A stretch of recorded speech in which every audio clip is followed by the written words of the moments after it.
जीवनको यात्रा आशा र पीडाको त्रिवेणी मेरा बा। गाउँको माटोमा पसिना बगाउँदै अठाजोरी खेल्दै आफ्ना सन्ततिको सुन्दर भविष्य केलाउँदै मेरा बा। दिनभरि अर्काको फ्रेसमा अक्षर मिलाउँदै आफ्ना सपनाहरू पनि त्यही अक्षरमा मिलाउँदै आफ्ना सन्तानहरू हुर्काउँदै हुनुहुन्थ्यो। ती छलाका गालाले खुसीका लहरहरू महसुस गर्ने बेलामा बाको छोराहरूको हातमा कपी र कलम थियो, न कि हलो र जुवा। समय कट्दै गयो, छोराहरू बढ्दै गए, छोराहरूको सपना पुरा गर्दै बा दिन रात दिँदै गए। छोराहरूको उज्जवल भविष्यको सपना बोक्दै छोराहरूको पनि बिहादान गरेर जीवनमा सबैभन्दा ठुलो सन्तुष्टि प्राप्त भयो भनेर खुसी हुँदै मेरा बा। जीवनको रथमा एक दिन आमाले बालाई एक्लै छाडेर जानुहुन्छ अनि आमाको अभावमा रुमल्लेका ती बाका भावनाहरू सपनाहरू बा आमाको एक्लोपनमा बाका ती सपनाहरू रुमलिँदै जान्छन् अँधेरो कोठामा निभेको दियो जस्तै। छोराहरू पनि आफ्नो बचेराहरूको उज्जवल भविष्यको लागि गुण छोडेर परदेशीको भूमिमा रमाउन जान्छन्, आफ्नो कर्म गर्दै जान्छन् अनि जीवनभर आफ्नो पसिना दुःख कष्टले सजाएर बनाएको घरका भित्तामा सजिएका ती इँटाले बालाई पनि एक्लै भएको कैदमा थुनिएको कैदीलाई जिस्काइरहन्छ। बालाई त्यति बेला चोट पर्यो जति बेला आफ्ना सन्तानहरूमध्ये 3 जना सन्तानहरूको स्वास्थ्य समस्याले झन् पिरोल्दै गयो। हाँस्न खोज्दै हाँस्दै मरि पो हाल्छु भन्ने डरले बालाई तडपाउँदै गयो।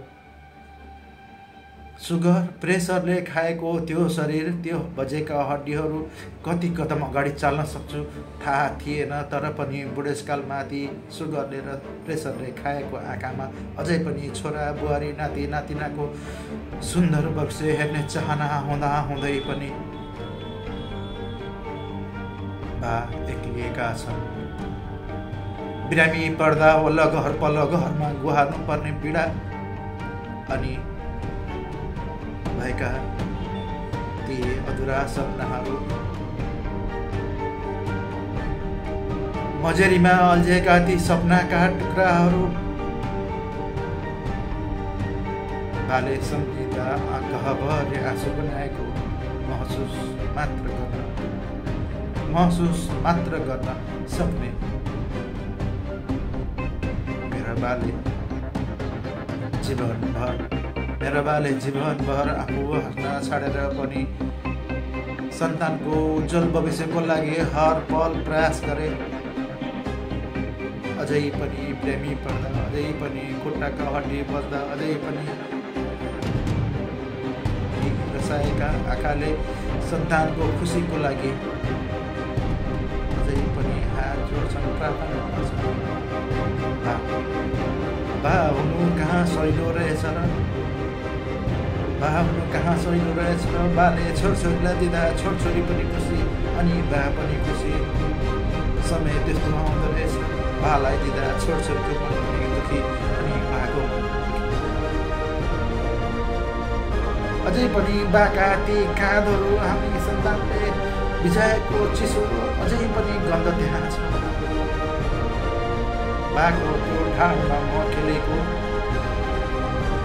अझै पनि ताजै छ। बाले हामी सन्तानहरूको जीवन रक्षाको लागि, जीवनयापनको लागि ज्याला मजदुरी गर्दै गर्दा एक दिन घटना घटेको गाडा ढाडमाथि चढेको त्यो पीडा, त्यो चोट अझै पनि ताजै छ, बल्झाइरहन्छ, अल्झाइरहन्छ।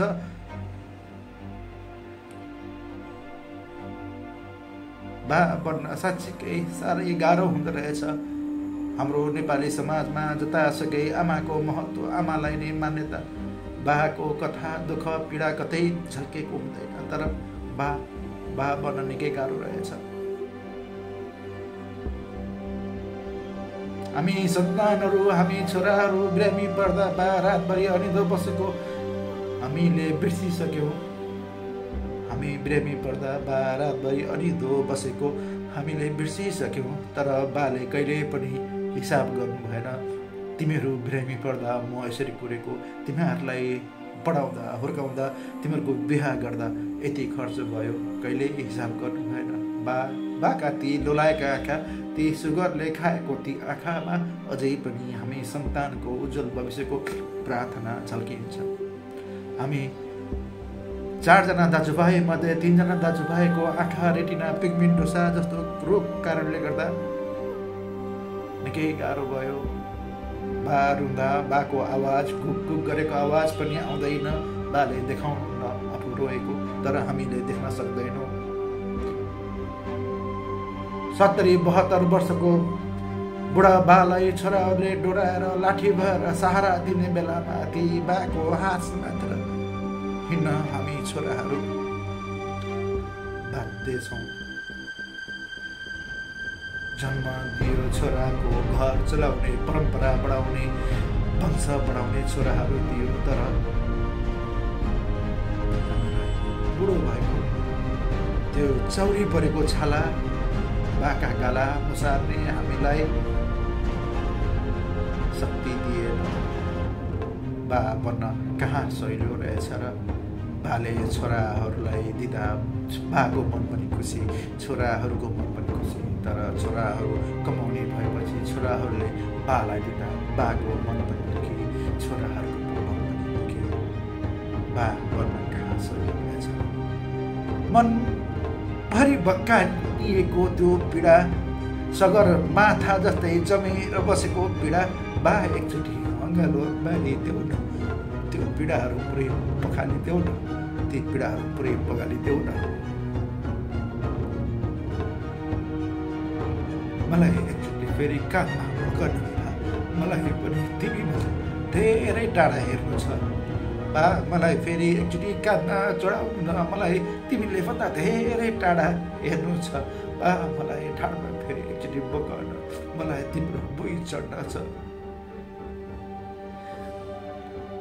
बा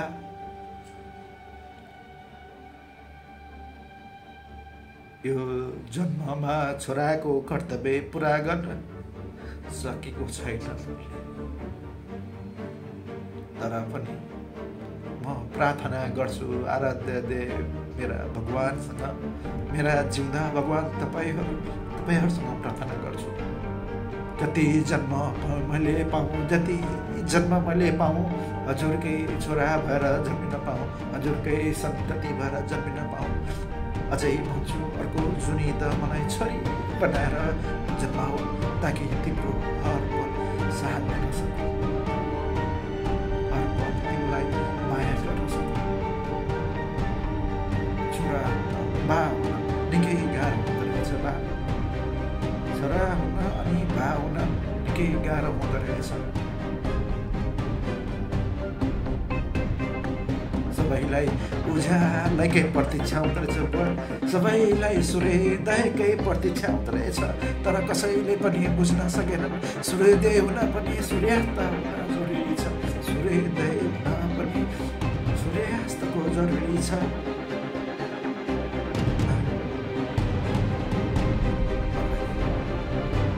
एकचोटि अँगालो मारिदेऊ न,